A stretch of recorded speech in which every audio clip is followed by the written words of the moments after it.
الحمد لله وحده الصلاة والسلام على من لا نبي بعده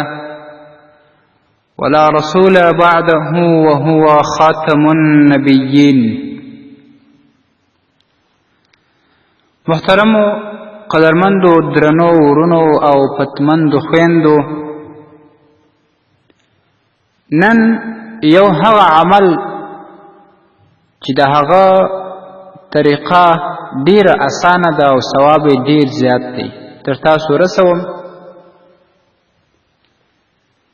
هسې خو هم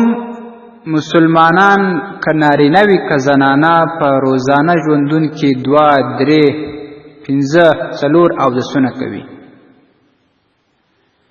نو چې کله هغه اودس په صحیح طریقه باندې وکړي، د سنت طریقې سره موافق، دا هغه وروسته صرف 2 کلمې ویل کېږي. 2 دا هغه دومره زیات فضیلت رسول اکرم صلی الله علیه وسلم بیان کړی چې په صحیح احادیثو کې هغه ثابت دی چې الله تبارک وتعالی به ودته د جنت 8 دروازې خلاصې کړي. نو د ده چې کوم یوې ته اراده وسي او چې کومه یوه یې خوښه وي، دته به اختیار ورکول کېږي چې د جنت د 8 دروازې تا ته خلاصې دي، هر یوه چې دې خوښه وي هغې ته داخل شي. دا د رسول اکرم صلی الله علیه وسلم د مبارک خولې فرموده ده. په صحیح مسلم شریف کې دا حدیث راځي په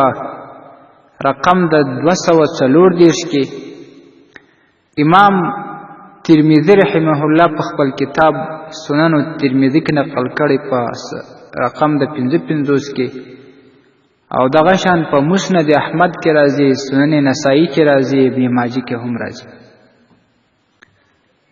رسول اکرم صلی الله علیه وسلم وایي: ما منکم من احد یتوضأ، وایي په تاسې کې هیڅوک داسې نشته چې هغه اودس وکړي، فیبلغ او فیسبغ الوضوء،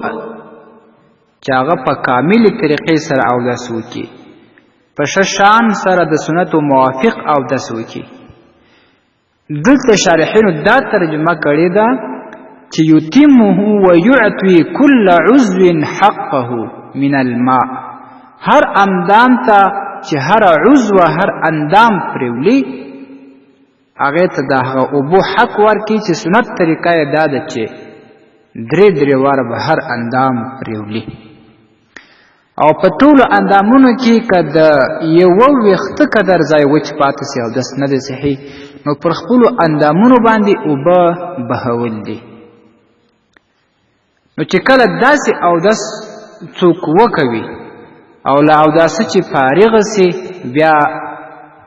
دغه د شهادت کلمه ووایي: اشهد ان لا اله الا الله وان محمدا عبده ورسوله. ډیره اسانه ده، هر مسلمان ته یاده ده، هغه که زنانه وي که نارینه وي، دا کلمه ورته یاده ده. چې کله اودس وکړ د اسمان و طرف ته به وګوري، دغه کلمه د شهادت به ووایي: اشهد ان لا اله الا الله وان محمدا عبده ورسوله. چې کله دا وویل، بعضې احادیثو کې دا هم ورسره زیاته شوې ده، امام ترمذی رحمه الله هم ورسره زیاته کړې ده، و د دې وروسته به بیا دا دعا هم وکړي چې اللهم جعلني من التوابین وجعلني من المتطهرین. دا به هم که یاده به ورسره وایي به، که یې نه وي یاده کوشش به وکړي یادوي به، که یې بیخي نه یادېدل هغه کلمه د شهادت به وایي. چې کله دا ووایي، نو رسول اکرم صلی الله علیه وسلم وایي چې یو مسلمان د اوداسه وروسته دغه کلمات ووایي، إلا فتحت له أبواب الجنة الثمانية دته به الله تبارک و تعالی د جنتونو اته دروازې خلاصې کړي يدخل من أيها شاء له هر یوې چې دی وغواړي هغې ته به دی ور داخلېدلی شي منع به د ده نه کېږي خو شرط پکې دا دی چې دغه د شهادت کلمه په نیت د اخلاص باندې او په صفا نیت باندې وي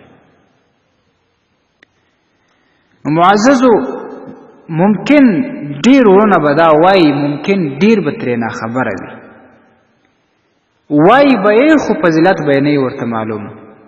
نو نن الحمدلله تر تاسو او تر مونږ دا راورسېده چې د دې څومره زیات فضیلت دی او څومره اسانه عمل دی رحمت الله واسعتون د الله تبارک و تعالی رحمت ډیر پراخه دی نو ممکن چې دغه شهادت کلمه چې موږ او تاسو وایو او دا څو وروسته د دې په وجه به موږ او تاسو معافي وکړي او جنت ته به مو داخل کړي نو راځئ په دې باندې خپله هم عمل وکړو ډېر اسانه عمل دی او تر بله مسلمان هم ورسوو چې هغه هم عمل ورباندې وکړي که زموږ ورور وي که زموږ خور وي الله تبارک و تعالی به موږ ته هم ثواب راکوي ځکه بل حدیث شریف کې راځي رسول اکرم صلی الله علیه وسلم فرمایل الدال علی الخیر کفاعله یو چاته دلالت ښوونه په خیر باندې کول داسې مثال لري لکه دی چې خپله هغه کار وکړي هغه چې دغه نیک عمل وکړي چې د هغه څومره ثواب شه ته په ثواب کې ورشریک خو حال دا چې د هغه په ثواب کې کمی نه راځي الله تبارک و تعالی تا ته هم ثواب درکوي الحمدلله زموږ داسې اسلام داسې دین داسې خوږ اسلام دی چې په یو وړوکي شي کې تبارک و تعالی رب ډېر زیات ثوابونه یې شوي ځکه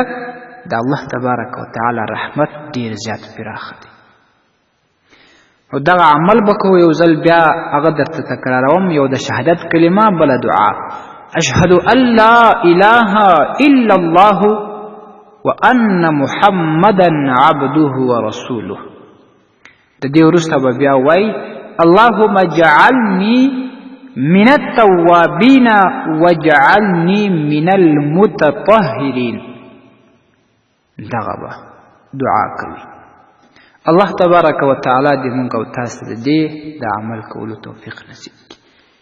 السلام علیکم ورحمة الله وبرکاته